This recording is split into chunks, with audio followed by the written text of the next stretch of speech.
Welcome to Bytes and Insights. Today's session is navigating Microsoft with Copilot at your side. I am going to be your, I guess, instructor today, John Parrott. Yes, Parrot, just like the bird, and yes, junior high is exactly what you expect it to be for me. However, what I can say is that with my background, I have actually learned how to take that thick skin that having the last name Parrot has given me in order to be able to deliver some really great training to people that I've never met before, but hopefully will become pretty fast friends. And that's what I'm hoping to get from all of you today. So thank you for joining us. I do have a few questions from the very beginning. Number one, if you are a student here, can you go ahead and raise your hand for me? All right, if you're part of faculty, can you raise your hand for me? Or staff? I have not seen a hand raised, which makes me question where you fit into this realm. So what I'll do instead, because we probably don't have time to get microphones up and ready for everybody, is just kind of go through what standard Copilot is in the big wide world, how it is actually applied, what a full license looks like, what a free license looks like, and how you can use either one of those to your needs. But let's go ahead and begin. So the first thing that I want to go ahead and set are some actual definitions of what some things are. And first of all, the most important one is, what is Copilot? Now, many of you have probably already engaged with Copilot, so I could give you a really technical answer about how Microsoft 365 is interconnected with Copilot now, and Copilot is a tool that from a free version can act as your own AI resource for searching the web. While at the same time, if you have the paid version, it can do that as well as include your Microsoft applications that you have access to, meaning that Copilot can access your OneDrive, your Outlook, your Teams, anything that you use within a Microsoft sphere, most likely Copilot can have a bit of a touch to. Now, a simpler way to actually put it though is that really it's ChatGPT that's just applied to Microsoft. Imagery that I really like to use in this case is the fact that if you take our core, which is our LLM, in this case, ChatGPT, what that means is that anytime that you ask a question of Copilot, the first place that it goes is within the LLM, within ChatGPT, and it searches for answers that are pre-built into that core. So simple answers like remedial science or math, facts that we might need about history, all of those are already pre-programmed into the LLM, into ChatGPT. And sometimes whenever you ask Copilot a question, that's where it's receiving answers for. The next middle layer, that is the Microsoft application. If you have the paid version of Copilot, this is where you can get a lot of the superpower that comes from using Copilot. From here, you're going to be able to ask Copilot to surface information that you have access to and retrieve results that are based around whatever institution you have Copilot within. Now, if for students, sadly, you do not have the option to get the paid license. However, if you are a staff or part of faculty, you can put in a request with UIT, and they will be able to help walk you through the path to see if it can be granted to you to have that full version. But once you do, it's pretty incredible what it can do, and I'll be able to display that here in a little bit. The final layer, though, that is important whether you have the paid or the free version of Copilot, is the internet layer, meaning that if the answer is not found within the LLM, Copilot is going to go to the next layer up to try and find information. If it's a paid version, it'll start searching your Microsoft Word documents, your PowerPoints, your emails, your Teams messages. However, if you don't have the free version, if you don't have the paid version, or the answer isn't found within that Microsoft layer, it's going to go straight to the internet, where it's going to be able to surface all of the websites that have pertaining information to what you're looking for and be able to deliver that right back to you. Now, how does it work is a little bit more of a complicated route because we just kind of talked about how it uses generative AI to create these answers for you based on where it's pulling that data from, whether it's the LLM, the outside layer of Microsoft, or the further outside layer of the internet. And then it uses language models that it already has predisposed to figure out what word to use next within a sentence. So by analyzing all of this old documentation, it can try and predict what words need to go together in order to express its intent and to understand the questioning that you're giving it. However, a better way to phrase it that I really like is that Copilot is like having a helpful, overeager intern that really is there to try and make your day just that much better. Now, there are some positives to that in the fact that an intern is always going to try and give you its best amount of work. It's going to try and give you exactly what you're looking for. However, sometimes, like I said, it's overeager. And in that case, an intern might not understand the nuances of whatever you're asking about. So, for example, if it is a question of something that you do on a day-to-day basis within your work, you may have already had those presuppositions of what this all means in the back of your head. However, for an intern, they might not have that understanding to really pull from. And so the more that we talk in plain language to our generative AIs, in this case Copilot, the better responses we're going to get. Because once we can bring context to our prompts, the more it's going to be able to work within the boundaries that we establish for it. We'll talk a little bit about what makes a good prompt here in a little bit, but that's basically what I wanted to preface with today, especially as we begin interacting with some of these examples. So speaking of, let's go ahead and jump into it. Let's get to there we go. All right, so Copilot can be accessed in a multiple different places. Depending on where you like to do work, might determine where you like to use Copilot the most. The website that I normally suggest people go to when they first start with Copilot is office.com. If you just go to the website office.com, it's going to take you to this homepage once you log in with your Office profile. Whether you're a student or faculty, it's always going to lead to this page. And once you're here, the first thing that you should be brought to is your Copilot experience. Now, some of you might be questioning, do I have the paid version or do I have the free version?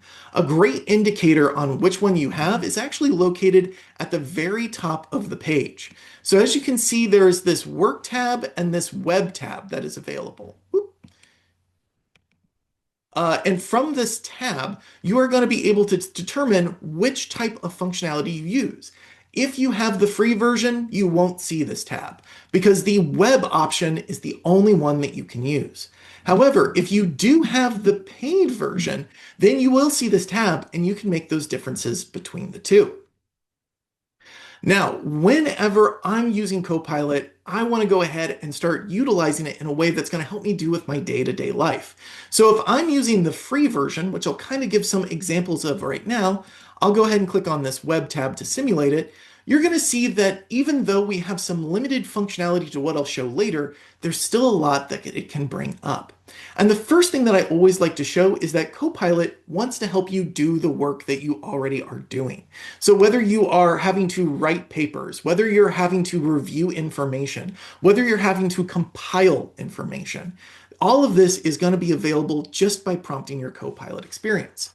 Now, I could write a very simple post, something like, can you build me a summary of the best use cases for Copilot for students? And if I send that message off, Copilot is going to be able to surface the internet for that information because we're in that free version mindset. And as you can see, it's going to start pulling information back for me. It's gone ahead and put some information into a table. I'll explain why it's a table in just a few minutes. But as you can see, it's able to surface that information and bring it back, which is nice, but that might not necessarily be what I'm looking for. I asked for a summary because really I just needed some sort of blurb or a paragraph that I could use. So if that's what I'm really looking forward to, I want to go ahead and ask my question with a few more parameters. Again, this is an intern, so we want to make sure that it has a full understanding of what the output that we're looking for is. So I'm going to come up to the top right-hand part of my screen, and there you're going to see a Start a New Chat button. I'll go ahead and give that a click. And now in the middle of my message, I can go ahead and rewrite this prompt, but now with more parameters. The first thing I can do is give it a persona. I can tell Copilot how I want it to act. So I can say, Act like a teacher at a collegiate level. Next, I'm going to give it the task that I want it to do, and that is provide a summary of uh, use cases for Copilot with students. But now I want to go ahead and give it even more boundaries to go off of. So I'm going to say, please write this in a 4 paragraph summary. And I can also tell it what I wanted to include. Please include how it can help different uh, education tracks and majors specifically. And then finally, I can go ahead and give it some sort of tone or style to go along with it. So I can say something as simple as, please be upbeat and positive. So now I've given it a few more parameters to build itself off of. And if that's the case, I can actually even expand more and more.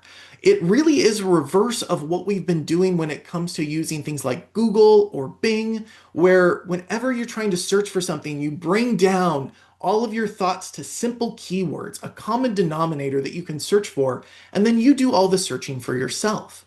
However, with Copilot, we want to reverse that. Instead of just giving it minimal amounts of information, the more that we can flood it with specifics, the better response we're going to get. So as we can see, now that I've asked this question, it will go ahead and with these parameters in mind, be able to deliver those same answers for us. And as you can see, it's delivering now this answer as 4 paragraphs. It's really written at a collegiate level, but also from a teacher's point of view, and is covering all of the topics that I was hoping to cover.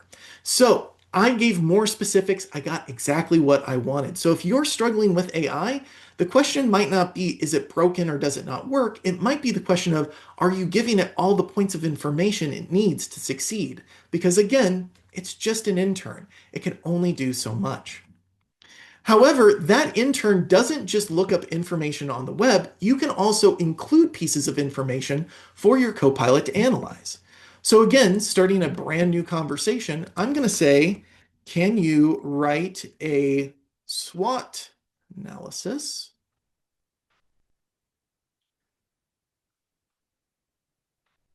There we go. I've got the spelling eventually.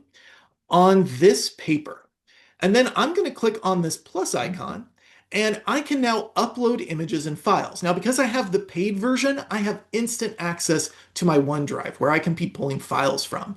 But if I'm only using the free version, I might need to upload those files specifically. But in this case, I will say go ahead and open it up. I'm going to go ahead and find a document to put in. You know what? I'm going to put in my food bill here, or excuse me, my phone bill. And then I'll go ahead and send that off. And now, even though it's a PDF, not a Word document, not a PowerPoint, Copilot can go ahead and start looking at these pieces of information.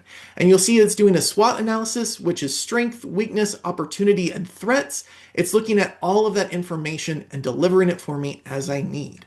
So if you have a large paper that you want to review, or maybe you want to quiz yourself on something that so that you can be better prepared for a test or a quiz, Copilot can actually build quizzes for you and make them live and interactive. In fact, there was one time where I was trying to research a paper and I was struggling a little bit, so I asked Copilot to build me a quiz. Sure enough, it brought me a 20 question quiz that I was able to take alongside of it, and it was so boring. So what did I do instead? I learned that actually Copilot could do text-based adventures, like the old game Oregon Trail. So I said, hey, Copilot, can you quiz me on this paper, but include elements of a text-based adventure? So it sounds like I'm running through the woods, I'm going on an adventure, I'm hiking, I'm mountain climbing, but the decisions I'm making are based around getting the correct answer from the quiz, which made it a lot more interactive for me and a lot more focused. And this is really one of the strengths that comes from using Copilot. It's going to be able to be tailored to your needs based on how you prompt. The more information you give it about how you learn best or what you truly need, the more you're going to get out of it. So you can really make it bespoke to how you work. Now, with that in mind, I am going to transfer over to the full version so you can truly see what Copilot can do once it's off the rails. So I'm going to click on Work, and now I'm going to have a screen that looks very similar to what I had before. But I have a few added improvements that I can now utilize.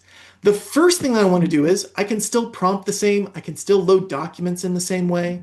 But if I go to my top right hand corner, I do have this three dots option, which in Microsoft talk means more options. I click this drop down and I can go into my settings, and from here, I can get into personalization. From within personalization, I'm going to have two features that I know you'll have. You might have all of these, but most likely you'll at least have two. The first is custom instructions. Custom instructions basically are a prompt zero. So before I even ask my Copilot anything, it's already following these specific steps that I'm wanting. And this is where you can add in your preferences automatically so Copilot doesn't have to keep on being typed to your exact needs. So for example, for just a little bit of flavor, I tell my Copilot to act as a sassy assistant from a detective in a film noir. It adds a lot of flavor. My Copilot talks a lot about smoking metaphorical cigarettes and building case files for me as if I'm a detective. It adds a little bit of levity to my day. But I can also give it more practical information as well, such as I usually like information displayed as a table, hence why many of the things that you were seeing as it was delivering back was in a table viewpoint, because I've set that parameter ahead of time. I also say whenever I ask a question that could have multiple answers, rank those answers for me. Again, a preference that I have so that I can move through the information I need at a quicker pace, because that is sometimes exactly what I need. So you can really customize Copilot, the paid version, to your needs and how you want to function. So let me kind of walk you through how a day-to-day life might work if you have this paid version of Copilot. This is going to be a little bit more leaning towards activity of a hired individual, but at the same time, I still think it can be applicable whether you're a student or faculty member. So the first thing I'm going to do is actually check to see some information that I might need. And one of the simplest things that I can ask is, what are the last 5 emails I've received? And by asking that question, it, because it is the paid version, has connection to my Microsoft experience and is able to go ahead and pull those emails for me. You'll notice that the text at the top says, "All right, Gumshoe, I cracked your inbox files and tailored the most recent emails like a pro," and has delivered that information again inside of a table as I've asked, as well as you can see that I have it ranked by these different emblems that are on the left-hand side, seeing which are probably the most important for me to look at, or at least based on what it's saying, the newest to the oldest. You'll notice that these also have links as well, where I can automatically jump to the email itself, have it open up for everybody to see, or excuse me, for me to see, and immediately be able to access that all from Copilot, where instead of going to all these different applications, I now have one hub. But I might want to do something that's even a bit more complex than that. If that's the case, I'm going to click on my View Prompts button, and I'm going to use a save prompt that I use pretty often, and that's my morning start. And the morning start is a great example of how using more information is going to be more useful to Copilot. Because I can say things like, I need to take on the role as my personal assistant, using my data, and I ask it to create an overview of my day.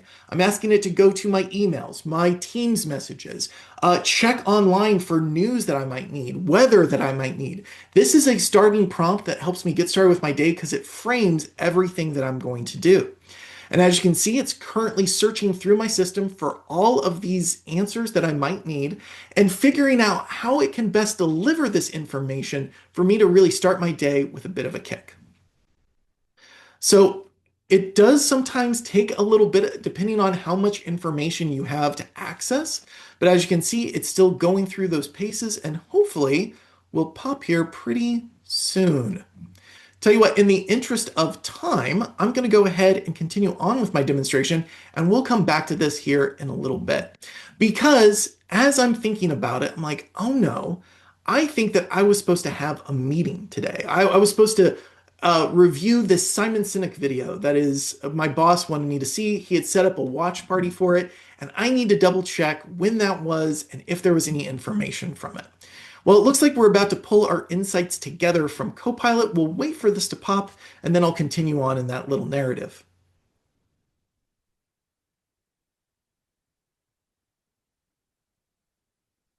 There we go. And as you can see, it's starting to deliver all this information for me. Here's the top leads of things that I need to check for today. Here's the weather that's upcoming. Here's my calendar. And look at that. I actually have a meeting, Simon Sinek Watch Party. It was at 7 o'clock today. Darn it. All right, so I'm going to go ahead and click into that event. Oh, actually, let me do that one more time so I can do it from the online version. And what it's going to bring me to is the recap this uh, of this meeting itself within Teams.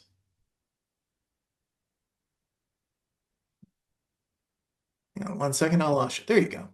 So, because I've recorded this meeting within a Teams environment, I can now go to the recap of the meeting and see a bunch of information from it. So first of all, you'll see that the video is recorded there and it shows how many speakers they were, what topics were brought up, what chapters were brought up. This was a very short video, so we didn't have enough for that. But it automatically is generating meeting notes for me. So if my meetings are being held within Teams, I don't need to have someone designated as a note taker anymore. In fact, it can also bring meeting notes and some follow-up tasks that were mentioned in the meeting. So at some point I said, hey, Tim needs to do this task and Noah needs to do this task. And it was logging those answers for me automatically. You'll also notice that there is a custom summary option. Now, some of these features that you might see might not be fully available to you yet. There's a little bit of picking and choosing, and in the demo environment, we have everything turned on so the newest, latest, and greatest is available to us. So if you don't see some of these features right away, don't worry, they will be coming to you down the road. But I can even, with these notes, create custom summary notes as well, where I can build a template and Copilot will fill in notes the way that I need. Now, if I need to ask some specific questions about this video itself, about the recording, I can click on my Copilot button here in the top right-hand corner. And from here, I now have access to that exact same Copilot page. All my preferences are saved. All the work web tab is saved. But you'll notice that it's automatically taking the suggestions to this video. Anytime that we see Copilot on the right-hand rail of anything that we do, then we can go ahead and assume that it's now focused on what's going on the left-hand side. So therefore, this is focused on exactly what I'm saying. So I don't have to be so specific. I can say, what were the main bullet points? And it's going to know automatically I'm talking about this video and be able to provide those bullet points for me based on the transcription that was created. There you go. And as you can see, it's still maintaining those settings that I had before. But I also noticed that there was a document that was brought up as well inside of this meeting. So I'm going to click on that document and I'm going to see where Copilot is automatically helping us with a Word environment. So from here, I have a generating summary, and Copilot is reading through this document automatically and is providing a summary for me to understand what is going on and give me a quick bite of information before I dig into the deepness of actually reading all of this. Now, as I scroll down, you'll see that this is a non-standard document, that this is something that is not normally used. And in fact, it looks like some of the text isn't coming through. So let me refresh this page.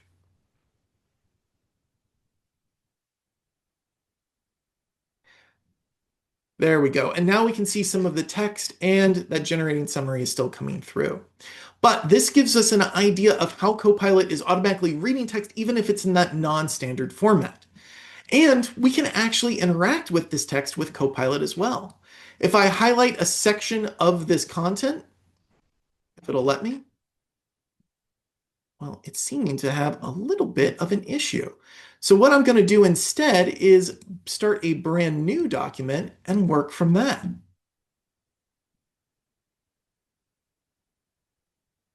Now, obviously, I need some content if I'm going to show you off some of these amazing skills. And luckily, Copilot is there to help us draft documentation. Now, I say draft specifically because you would never take something from an intern and turn it in as your own work. You should always review it and look over it. So I'm going to say, can you provide a memo of the following document? And I'll use my add content button. I'm going to go ahead and bring in best use cases for uh, this company. And now it is actually going to generate that text onto the page for me, which has been a huge help in my own personal life. I suffer from a lot of anxiety, and there's one thing that scares me more than most, and that's usually a blank page. My analysis paralysis basically locks me down from getting started on a lot of things. So, able to use Copilot to create a draft that I can start the editing process instead of the creation process has been a lifesaver. So as you can see, all of this has been added in. At the very bottom of what's been added, I can choose to keep it, or I can say, you know what, I want to add some things to it as well, saying like, can you add emojis? And now throughout my text, it's just going to add some fun emojis to bring a little bit of lightness and brightness to this messaging. As you can see, it's starting to vent out in the same text, but now with emojis that are linked to what that documentation is saying. Now, the nice thing is once this is finished, we can actually still use Copilot in a few other different ways as well. I'll go ahead and stop its work just to use what we have, but I can highlight over text, and there is this small pin icon that says Draft with Copilot. From this Draft with Copilot option, I'm going to be able to go ahead and say, you know what, you can auto rewrite this because I just don't like how it's phrased, but I don't exactly know what I'm looking for. I can update it with specific pieces of information. I can ask for more structure and refinement, make it more formal, look for even writing suggestions about it. Or I can come up here and say something like, translate this to Korean. And it can even build the same content just in different languages as well. So utilizing Copilot to enhance your ability to create materials is a great feature. Now, should Copilot write all the work? Absolutely not. Again, it's an intern. It doesn't understand all of the nuance of what you're needing, but it can at least provide you with a good head start that you can build off of, saving you time and energy. However, it doesn't just stop there. We can actually utilize Copilot in a much more different functions, even within Word. I can open this Copilot button in the top right-hand corner, and you'll see that once again, Copilot is on that right-hand rail, meaning it's focusing what's on the left. So I can ask the same questions. What are the bullet points? And sure enough, it's going to know immediately I'm talking about the document that's open to the left of it and give me focus on that and be able to define that out. As you can see, building those bullet points right away. But it doesn't stop there. If I go into PowerPoint, I have some of the same functionality. I can create a blank presentation, say, create a new presentation. I'll tell it, I want to have a slideshow about the use cases of Copilot for teachers. I could still add reference files if I wanted to. But now it's going to create a whole entire PowerPoint presentation for me by first giving me topics to cover that it's going to create slides about, basically breaking it up into different components, while at the same time, it is going to be able to provide me the ability to add new topics if I want to as well. So once it's done generating here in a second,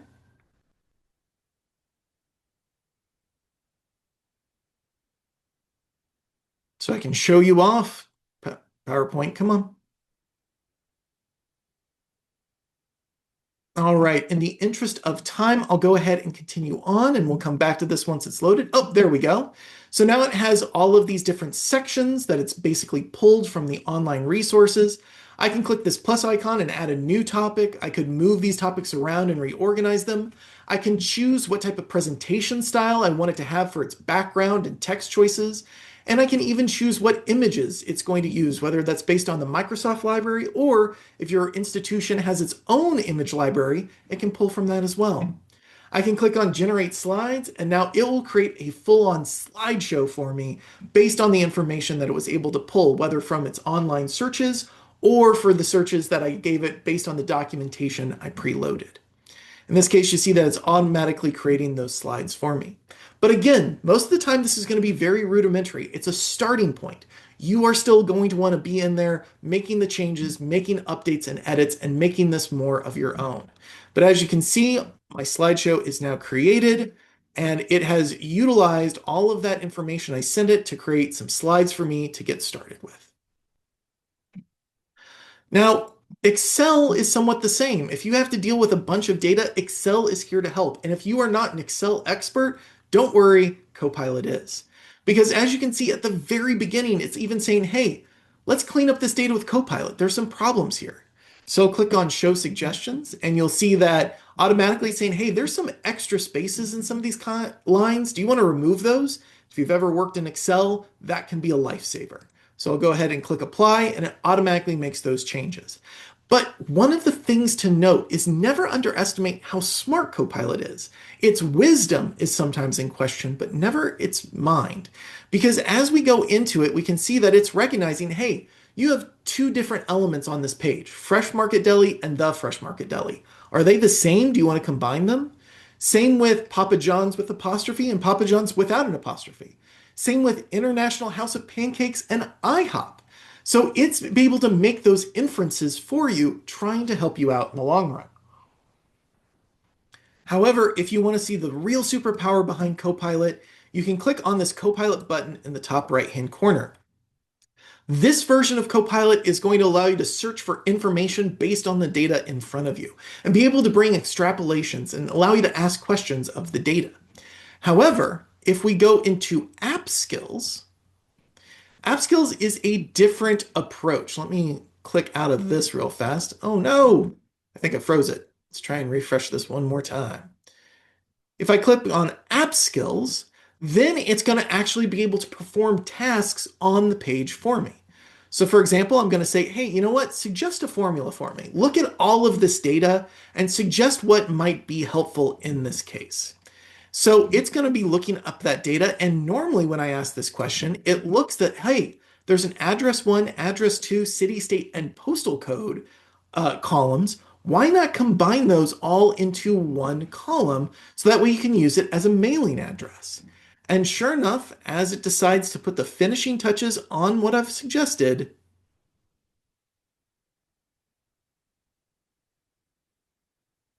whenever it's ready, come on.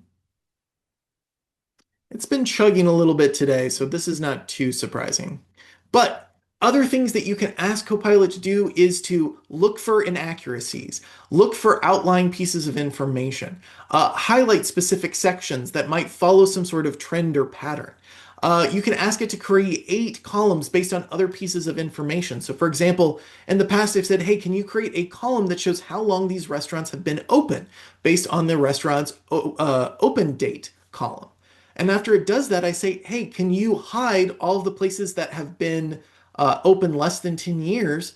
But can you also then highlight any place that's been open for more than 20 years in yellow? And it's able to perform these sort of tasks for me, making my life working with Excel that much easier. And as a person with an English degree, it has been heaven.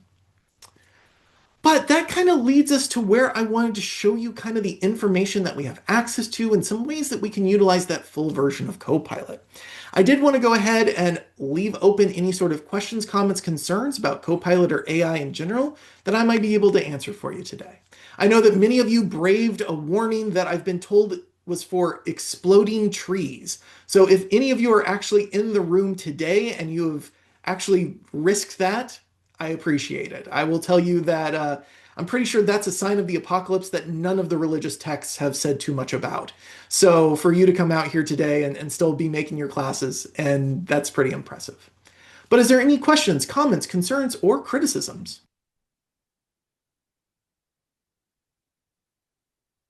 All right. Well, if that's the case, thank you so much for your time today. I truly appreciated it. And hopefully you've taken at least a little bit of a seed of what you could possibly do in the future with you. And I hope that grows for you in time. Thank you so much again, and hopefully you have a great day. Goodbye.